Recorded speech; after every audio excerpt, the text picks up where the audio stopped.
Me, you know, I didn't, what's that all? And he was telling me about x-rays and stuff. And so that's what he did. And then he went to Mount St. Joe Prep in Baltimore. And he got an interest in that. You know, he wants to talk to them about it. And between that and a girlfriend he was going with at the time, her sister was an x-ray technician. Mm-hmm. So he liked it, and like he was interested in it, so he went to school there, signed up for it, and that's where he met his wife. Mm-hmm. My father-in-law. But anyway, he went through the schooling, and after the schooling, he became part of the staff. And he worked his way up to chief of radiology there. Mm-hmm. And then from chief of radiology, that's as high as you could go. And so then Siemens, which was out here, they called him to come out to go to work for them. So it took him about a year to make his mind decide to do, which he did. And he traveled all the world, really, actually, mm-hmm. for Siemens. And so he did really well. He became Eastern Regional Manager, and that's why he had to come up here. Okay. So he had to relocate.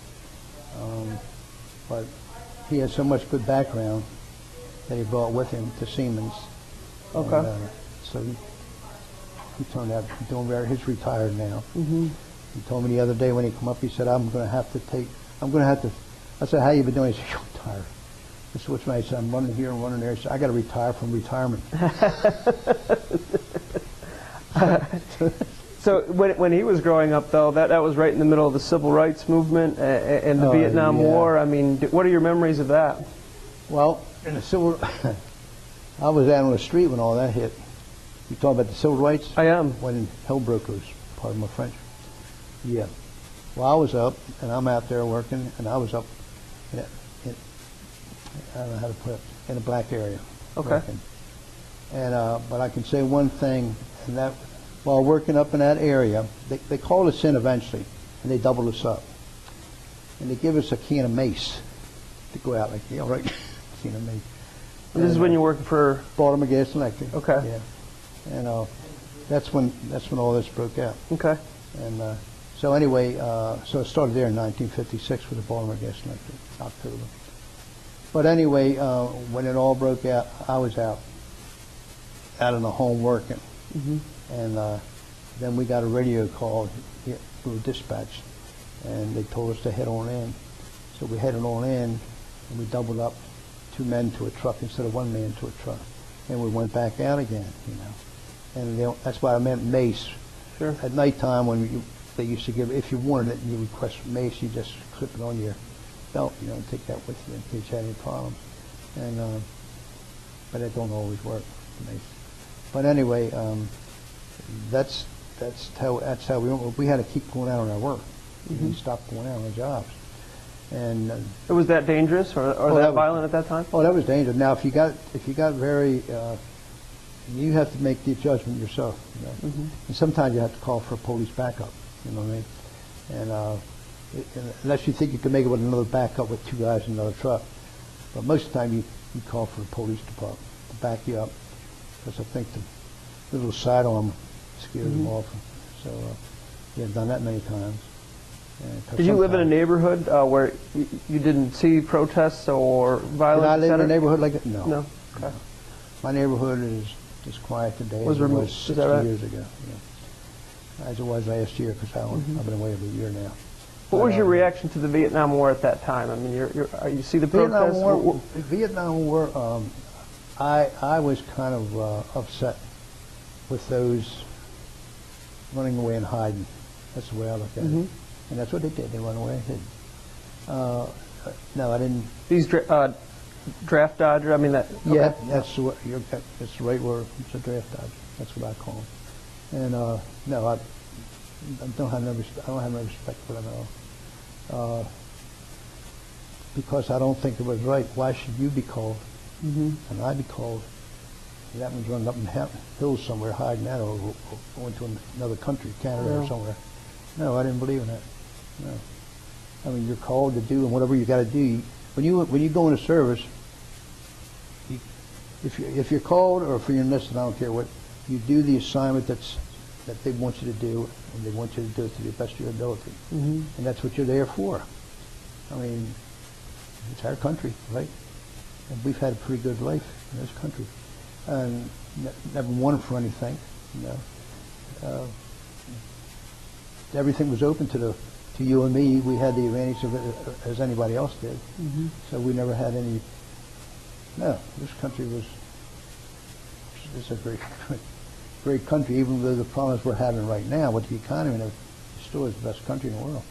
What do you think about the wars that are going on right now? I mean, so you were born and lived through World War II and the Korean War, and you raised children during the Vietnam War, and now we're sitting here. I mean, that's quite a perspective. I mean, what do you think about what?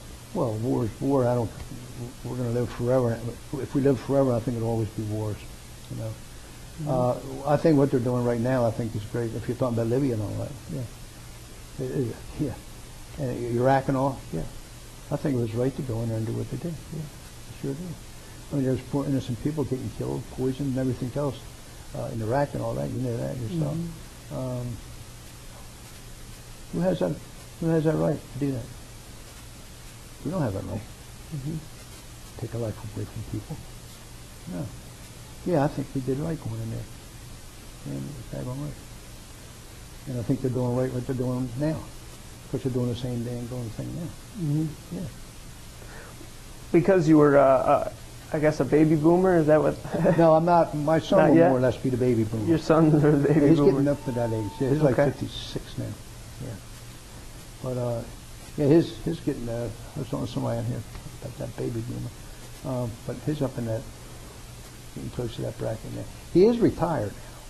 He took a buyout. So are you the greatest generation, and then there's the baby boomers? So where do you fall? Or where do you think of yourself? Where do I think of myself? Myself, I consider fortunate, you know. So, and yeah, I remember the war, but I was too young to really have that much knowledge of the Second World War. Sure. Except for what I would hear and all, you know. I never actually had to live it, so I can't, you know, make a respond to that because I was safe. Sure. Mom and Dad had us safe. We were okay.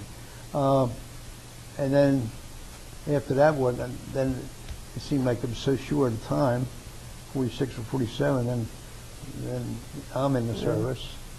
And then right after that, it seemed like, you know, which was a short time. Then you got Vietnam started up, you know, and then now you're into this, yeah. So. In all your experience, do you have a favorite president? Do I have a favorite president? Yeah, I'd say Kennedy. Yeah. I'd say John Kennedy. And I like, see, I don't blame the presidents for, like Bush and this boy Obama. When they come in, Bush happened to get into a bad time while he was in office, right? He come in when things really got bad. So you don't know what's going on with the people that are making all these judgments and all, you know. But I think he did the right thing, Bush, and then when Obama got in, he got in there when the market crashed and all this. So, you know, I can't blame one person for that, you know. So why does Kennedy's why does it stick out for you? I mean, because, I don't know, Kennedy, he just, I don't know, it just seemed like you have both, more, when he would talk, he was more sure of himself. He was more of a, I don't know, I'd say he was the better of the leaders. Do you remember seeing him on television? Oh, yeah. I remember when he got killed. Is that right? Oh, yeah. I don't know who at our age don't remember where they were and what they did at that time. And yeah, I remember that. And you still think about that a lot. Is that right? Oh yeah. Oh yeah. Yeah. Because I've never lived to have that scene. I've never about it. The only one I know was Lincoln. Right. You know of any other president between him and Kennedy that was assassinated? I mean, I can't think of any. But anyway, I just think, and I think that's why he was assassinated, the president, Kennedy, because I just feel the way. And then his brother was assassinated. and then Edward was told not to, Okay. for the